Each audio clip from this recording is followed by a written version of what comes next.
Alright, first mod of the series. Let's lower this boy and put some decent wheels on it. I'll show you the wheels I've got. They're not in great condition like I said in my last video, but they're going on for now, and if I like them I will refurbish them and put them back on. So if you hear anything, if you hear any noise, there is a party going on there next door garden. But anyway, let's strip this car, get the coilovers in and slam its arse. Alright, so these are the wheels that I've gone for. They're obviously in bad condition, but they're Audi, they're sort of like an RS4 alloy, they're 18 inches. This one's got a weld on it. A good friend of mine re-welded that up. As you can see, it's been welded up. Obviously, I can only say that this wheel needs to be replaced. It is buckled, so that needs to be changed. We have to find another one of them. In regards to coilovers, these are the ones I'm putting on it. They're Pro Sport coilovers, as you can see. Not the most expensive, but this car is going to be built on a budget, so obviously adjusted for the spring and the locking one. So they look pretty well built as well. So let's start stripping the front of the car down and do the front ones first, seeing as they're going to be the biggest ball ache because things are going to be rusty. So let's get on with that.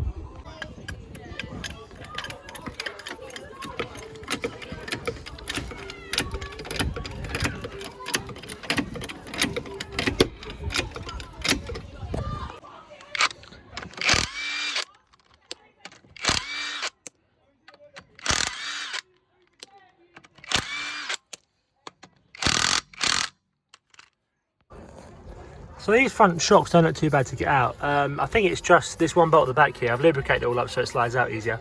And there's the one top mount at the top. Just there. This whole thing should drop down and we can get the new one up and in. Obviously I've got to take top mount off of this one, so I need to get the spring compressors. But for now we can get them out and just make sure they're going to fit and it's all the same fitment. Alright, so we've got one out. You can use this special tool here to separate the... Obviously separate the hub. It just goes in this groove and you turn it and opens a groove up. Bit of a ball ache because obviously the whole thing's got to come loose. But here's the old one. So all you've got to do is take the top mount off and put this top mount on the coilovers, because obviously the coilovers don't come with the top mount. So compress the spring a little bit, undo that, get that on, and then put the coilover in there and it should look 100 times better. It seems pretty easy with these to set these up. Obviously that just bolts onto the top as it would on the original shock absorber. I've set the same height on this front one as this front one, so we've got a base setting to go by. Obviously we can't have it too low because we're running the stock drop links. Now I don't know who knows about Mark IV Golfs, but the drop link actually makes the drive shaft hit the anti-roll bar. So for now we're going to go as low as we can without any rubbing. Obviously with the wheels on we've got to sort that out as well. But this is ready to go back in, so let's put it in. Okay, so the coilovers are fitted. They were a bit of a ball ache because the lower triangle thing that holds the bottom ball joint in, one of the nuts rounded. It's down here somewhere, you can't really see it, it's a bit dark there. So yeah, just a word of warning, if you're going to do that, they need to be lubricated and cleaned, but the likelihood is they're going to round off anyway. But this is fitted, anti-roll bars on. The wheels need to have this adapter on it because they are 5x112 wheels and the car is 5x100, so you put these adapters on there and then wang the wheels on and we'll see what it looks like. Do the rear tomorrow and then we can get the car to the perfect height and we're sorted. Okay, so it's another day. As you can see, I got the front wheels on. It was a bit dark yesterday to film, but the front wheels are on. Obviously they've got the big spacers on there. There's your coilover as well. That's the current ride height. Obviously it's a bit low. I think once we start going over bumps we're going to have real issues with scraping, so I'll raise it up a little bit, but I've got to do the back first, so we'll start with the back.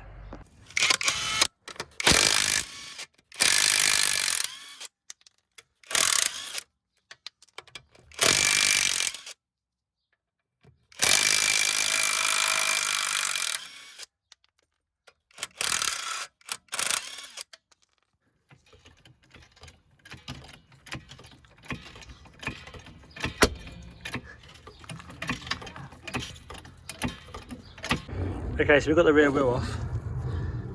This is the most simple of all of them. Obviously you've got these two bolts up here. One to relieve all that crap.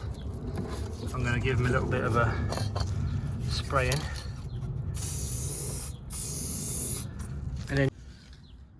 then we've got the bottom shock mount down here. Again, give that a good spray up. Then once that's undone, the whole arm drops down and we can put the new stuff in. Alright, so this is everything in your rear shock absorber, rear suspension assembly. Obviously we've got the spring and the shock. Now all you need to keep off of the spring, the shock, is this top mount, and you get a new shock. And obviously you change the spring and you get an adjuster at the bottom of the arm. Sits in there. So let's get this apart, put on the new shock, put it back in. So that's one side done.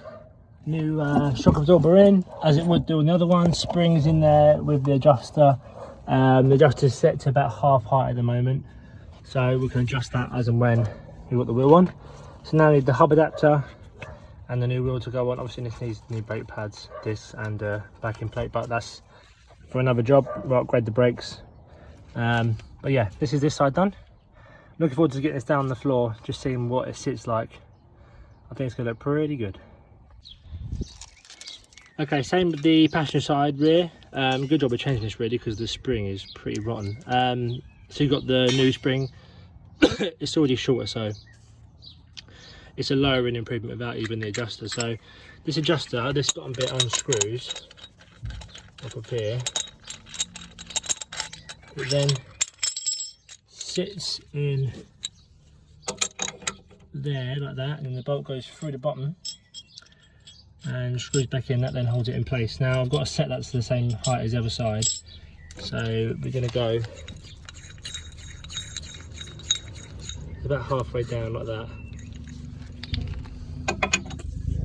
and then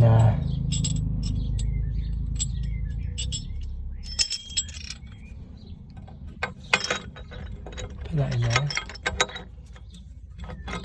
and then put the bolt for the bottom and it holds it in place. Can't do it with one hand.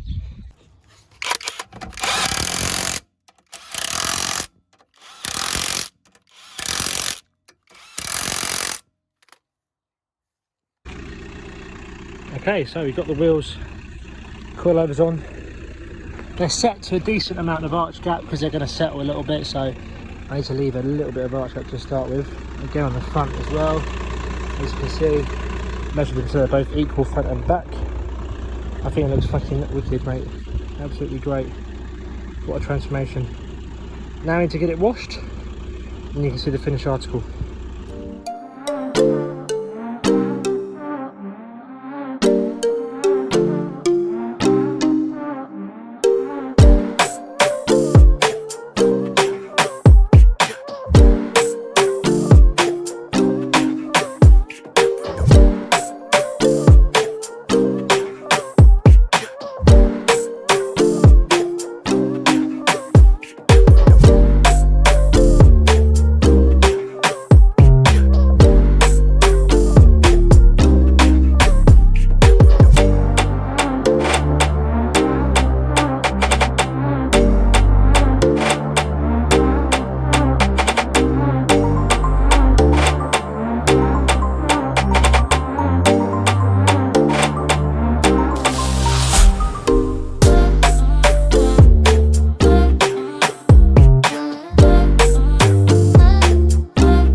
Alright, so I've got a little man in the back, as you can see. Say hi! Hi! The car's washed. I think it looks bloody great. The wheels really suit the car. Obviously I need to refurb them, but I think it looks 100 times better than it did before. Wasn't a particularly difficult install either. Relatively simple, and it made a whole difference. The ride comfort actually hasn't been compromised too much, mainly because of the seats. I think they're quite soft, so that's one good thing. Anyway, I hope you guys enjoyed this little instalment of mods to the Bora.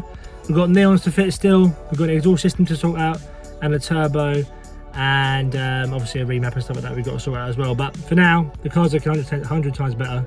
Thank you guys for watching, and I'll see you guys in the next one.